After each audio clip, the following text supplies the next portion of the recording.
안녕하세요. 레츠코피아의 피아짱입니다. 오늘은 그 개인정보 보호법에 대해서 좀 배워볼까 하고요. 전체적으로 배울 내용은 개인정보 개념 및 주요 용어에 대한 정의부터 정보 주체의 권리 보장과 침해 구제 등까지 좀 배워볼까 합니다. 실제로 그 개인정보 보호법은 교재도 그렇고 실제 내용은 제가 말씀드리는 것보다 굉장히 방대한 양을 다루고 있다라고 보시면 될 것 같습니다. 단지 제가 가리키는 부분은 개인정보보호법 자체라기보다는 기본적으로 시험에서 나오는 거 위주로 좀 공부하시는 게 좋다라고 생각을 하고요.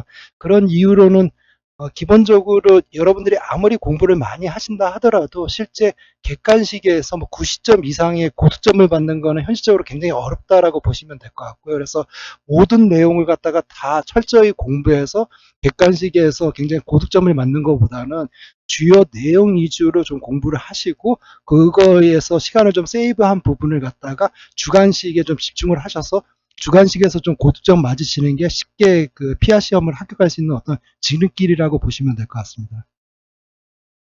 예, 그 첫 번째 단락에서는 이제 개인정보의 개념 및 주요 용어에 대한 정의에 대해서 좀 배워볼 예정이고요. 그 중에 첫 번째는 이제 개인정보의 개념 부분입니다.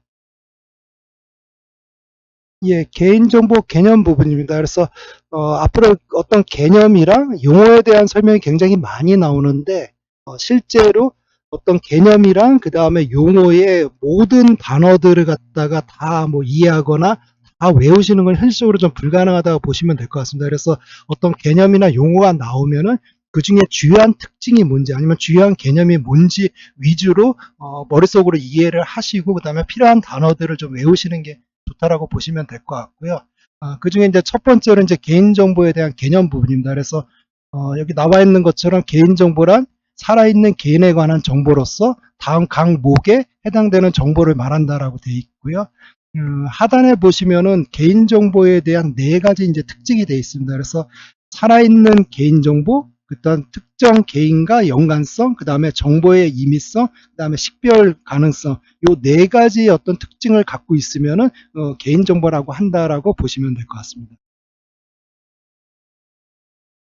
예, 앞에서 말씀드린 이제 개인정보의 개념에 대해서 그 네 가지 특징을 좀 말씀드렸는데, 그 네 가지 특징을 갖다가 좀 비교해서 보시면 좋을 것 같습니다. 그래서 첫 번째 특징인 살아있는 개인정보 관련해서는 현재 살아있는 사람만이 개인정보 대상으로 보시면 될 것 같습니다.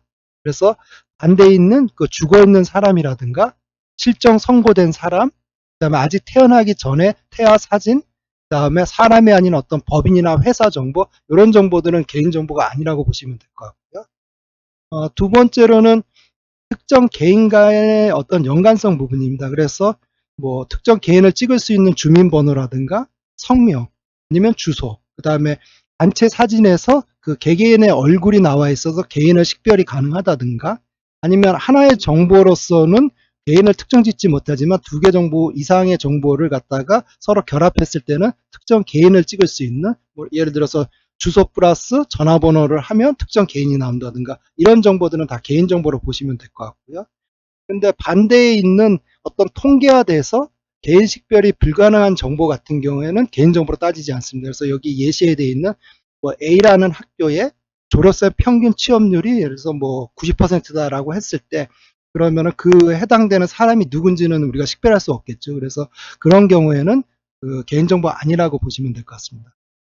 그 세 번째 특징은 정보의 임의성 부분입니다. 그래서 그 정보 자체에 어떤 형식이나 매체에 어떤 제한이 없다라고 보시면 될 것 같습니다. 그래서 뭐 문서 파일이든 전자 파일이든 음성 파일이든 영상 파일이든 어떤 정보가 됐던 간에 그 개인을 특정 지을 수 있으면은 그거는 개인 정보라고 보시면 될 것 같고요. 그리고 어떤 허위 정보나 주관적인 정보도 그 개인 정보라고 보시면 될 것 같습니다. 그래서 예를 들어서 뭐 얼굴이 굉장히 동안인 연예인 하면은 특정 연예인을 갖다가 찍을 수 있다라고 하면은 그 정보 자체가 실제 사실이든 허위든 상관없이 다 개인정보로 보시면 될 것 같고요. 그 다음에 뭐 예를 들어서 공부를 굉장히 잘하는 연예인이라고 하면 어떤 또 특정 B 사람을 갖다가 그 찍을 수 있다라고 하면은 그 정보 자체도 굉장히 주관적인 정보긴 하지만 그 개인정보라고 좀 보시면 된다라고 보시면 될 것 같습니다.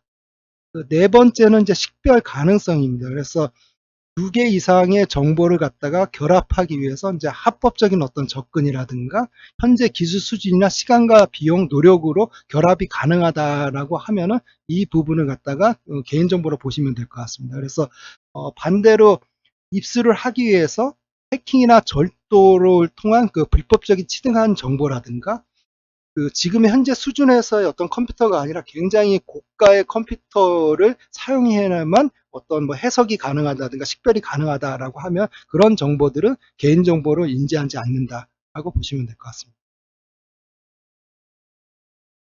예, 다음은 개인정보의 그 유형 부분입니다. 그래서 도표에서 나와 있는 것처럼 이제 다양한 개인정보의 유형을 보여주고 있는데 실제로 이런 다양한 어떤 유형이라든가 이런 도표들을 갖다가 이제 개인정보 보호법을 보다 보시면 굉장히 많이 보실 수 있습니다. 근데 실제로 이렇게 다양한 도표들을 갖다가 실제 뭐 다 외우거나 이거는 현실적으로 불가능하다라고 보시면 될 것 같습니다. 그래서 그렇게 다 외우는 것보다는 법에서 특별하게 좀 다루고 있는 아니면 중요하게 다루고 있는 어떤 유형들이 있다라고 하면은 그런 유형들만 좀 한정해서 외우거나 이해하시는 게 좀 더 좋다라고 보시면 될 것 같고요. 그래서 법에서는 특히 고유 식별 정보랑 그 다음에 민감 정보를 굉장히 중요하게 다루고 있습니다. 그래서 그런 정보들을 좀 더 특징 지어서 좀 이해하시는 게 좋겠다라고 보시면 될 것 같습니다.